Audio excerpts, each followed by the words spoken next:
Gonna do a little review on this 333 today. It's a 21 model. It's got almost 1900 hours on it. She's been used and abused. Let's check it out. I'll tell y'all a few common issues on them. I rent them, so this one's probably gonna have more damage than most ones you'll see at this many hours, but I don't know. People are just rough on shit. You see, these usually get bent, you know, just because why not swing into the tree, you know? And these also door stacked. They're a little fragile in the back. Deers, you got to put a bumper on these deers. You got to. This stuff right here, you can see where this one's been K-powed before I put a bumper on it. What happens is if you hit that hard enough, this is set up on a little slider right there. So you can see them bolts. Can't see the bolts real good.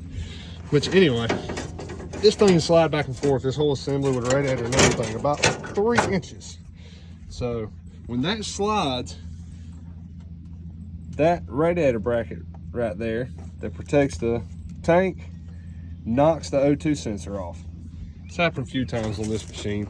So you got to put a bumper on it so you don't have stuff like that happen. If you're gonna have people running them, like I said, I'm in the rental business, so anything that's gonna happen is gonna happen. Anything that can happen, you know what I mean. Track's looking pretty rough on this one, but usually only get around 1,000, 1,100 hours I've set of tracks on a deer. Sometimes less. I've been pretty lucky lately on them. They're just strong machines. They're gonna eat up tracks. People don't care what they run them on. They're gonna turn them all the time. Quick attach cover, they usually come loose. These side bolts break all the time. Had to replace bolts in them. This one needs a few in it right now. They're probably broke. Have to drill those out and replace them all the time. Sometimes people think this is a hydraulic hose for the quick attach. It is a hydraulic hose, but it has electrical wires inside it because all this is electric on the deers. So anytime your quick attach ain't working, look for all your connectors first. It runs all the way down the arm. It's got a few connectors in the back. It's pretty common for them to get pulled apart, especially if you're in the woods, run through limbs. You know, stuff like this. Don't happen often, but why not hook a chain to it, you know? Look pretty strong, maybe not. All right. Tearing this thing is filthy right now. But you can see how good the cabs sell off on these things. This one not being as good because somebody bent that, you know. It's not used a bucket. We're gonna use floorboard on this one, guys. Raise the bucket up, we're gonna push that tree with the floorboard. But anyway, enough of me bitching about what people have tore up. These machines have been pretty good to me. I can't complain. Like I said, this one's got almost 1,900 hours on it. They're strong. They're not real tight machines. They're pretty loose. Everything on quick attach and all this on these G series, on 325s and these 333s. The bucket pins are garbage in them. You have to keep your eye on them. The 333s ain't near as bad as the 325s.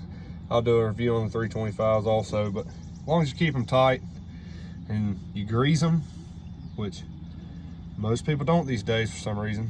A lot of people don't know what a grease gun is, but they're fine. But just got to keep an eye on them. It's one of them things. They rattle pretty bad. I mean, they're a little loud. Like I said, the arms move around a lot and everything when you get this many hours on them. The windows rattle. The cab's not really isolated real good, but they fixed all that on the new P series. They fixed pretty much all these little common problems I've mentioned. Besides the back panels back there, they're still fragile in the back and do not come factory with a bumper for some reason. Only skid steer I know of that doesn't have anything for protection back there and has the weakest panels and grill on the market. But that being said, these are my favorite ones to run. I mean, they handle good, they're strong. productive machines. They, if you're mulching with them, they're not great. Cat does do a lot better. These seem to catch on fire a lot easier than the rest of them.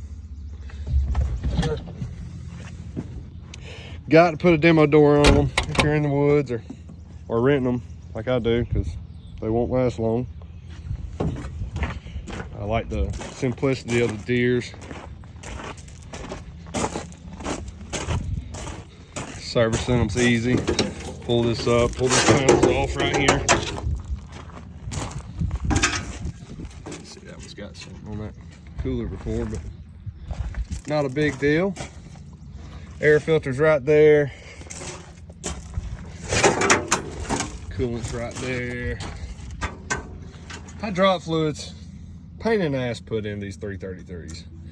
325s on a big cap down here. You can raise the arms up, you get a drop a tank right in. These suck. Like I said, putting oil in's easy. Changing the oil filter, all that stuff's easy. Panels in the back, clean out's real easy on these machines. Raising the cab up's real easy on them. 2 18mm, pop the cab up, clean your AC system out, super easy. Got, so what we got, 6 13mm, take the whole floorboard assembly out. You got 2 13s on the front for the front skid plate, and the rest are 13s on the back to remove the back skid plates. You got a center skid plate in some of your models. Makes it real easy to clean out. This machine, in a couple of hours, I can have it looking a lot better than it does right now. And Deere sells some rebuild in a can.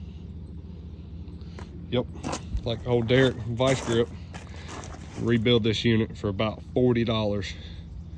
Should look good. Well, that's it. No major issues on this one so far.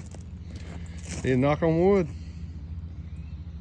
But y'all like, comment, subscribe. I'll have more of these videos soon. Thank you.